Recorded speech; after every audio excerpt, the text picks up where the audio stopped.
Assalamualaikum warahmatullahi wabarakatuh. Alhamdulillahi rabbil alamin. Assalatu wassalamu ala asyrafil anbiya'i wal mursalin Sayyidina wa maulana Muhammadin wa ala alihi wa sahbihi ajma'in, amma ba'd.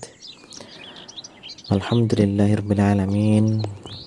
Pada hari yang ke-17 ini kita masih diberikan nikmat oleh Allah subhanahu wa ta'ala, nikmat iman, nikmat Islam, nikmat sehat, dan nikmat-nikmat lain yang tidak bisa kita sebutkan satu persatu.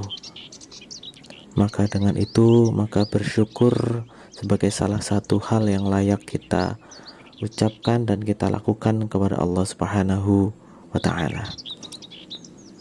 Kemudian tak lupa kita junjung Nabi Muhammad dengan sholawat. Allahumma sholli ala sayyidina Muhammad wa ala ali sayyidina Muhammad. Alhamdulillah, pada hari ini kita kembali untuk belajar, sama-sama belajar dan mengkaji ilmu-ilmu yang berhubungan dengan ilmu Islam, yang semoga menjadi amal jariah bagi kita semua, yaitu amal yang selalu mengalir pahalanya untuk kita, untuk keluarga kita, dan untuk umat muslim semuanya. Di hari yang ke-17 ini tentunya kita akan membahas tentang Al-Quran, yaitu kitab suci yang kita yakini sebagai kitab suci yang terjaga kemuliaannya dan terjaga kebenarannya. Dan kita yakin bahwa Al-Quran itu diturunkan langsung, atau firman-Nya itu langsung datang dari Allah Subhanahu wa ta'ala. Dan kita ketahui, kita yakini bahwa Al-Quranul Karim memiliki banyak keistimewaan. Al-Quranul Karim adalah wahyu Allah yang diturunkan kepada Nabi Muhammad Sallallahu Alaihi Wasallam secara berangsur-angsur melalui malaikat Jibril, dan ketika kita membacanya adalah ibadah. Pada kesempatan ini kita akan mencoba belajar tentang keistimewaan Al-Quran itu. Ada 4 keistimewaan Al-Quran yang cukup menakjubkan. Yang pertama, Al-Quran terjaga kemurniannya.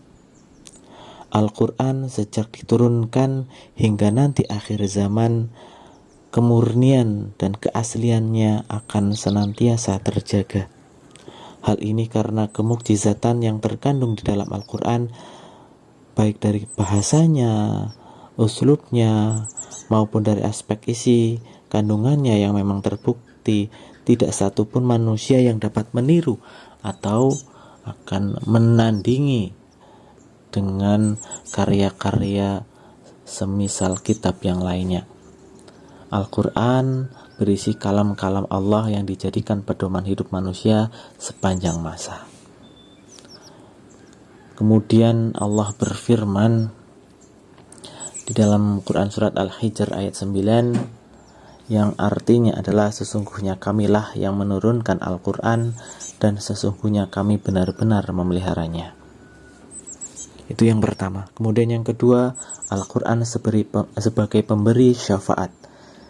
Keistimewaan Al-Quran adalah kitab suci yang akan menjadi penolong atau syafaat di akhirat kelak.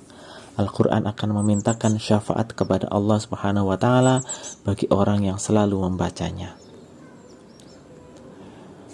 Yang ketiga, Al-Quran membawa kebenaran.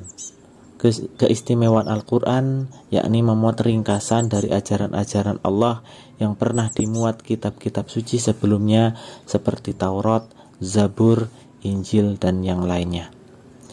Ajaran-ajaran dari Allah termaktub atau berisi di dalamnya berupa wasiat, berupa pedoman hidup sebagai pengobat atau asyifa. Dan yang keempat adalah Al-Quran mudah untuk dihafalkan. Kita ketahui bahwa satu-satunya kitab suci di dunia ini yang sangat mudah untuk dihafalkan adalah Al-Quran. Quran. Bahkan kita sering melihat video di televisi, di kanal YouTube, bahwa anak bayi, anak balita sudah bisa menghafalkan Al-Quran. Tidak tertutup kemungkinan bagi kalian, mari bersama-sama untuk bisa menghafalkan Al-Quran. Anak 1 tahun, 2 tahun itu pasti sudah hafal surat Al-Fatihah dan suratan pendek dalam surat surat ke-30 di dalam Al-Quran. Maka tidak asing ketika banyak orang itu menghafalkan Al-Quran, karena Al-Quran itu sangat mudah untuk dihafalkan. Selain keempat istimewaan Al-Quran tersebut, Al-Quran juga merupakan sebagai penenang hati, sebagai pengobat. Jadi ketika kita merasa hati kita gelisah, kita dengan membaca Al-Quran, maka hati kita akan tenang, akan tentram. Selain itu juga akan mendapatkan pahala di sisi Allah Subhanahu wa Ta'ala.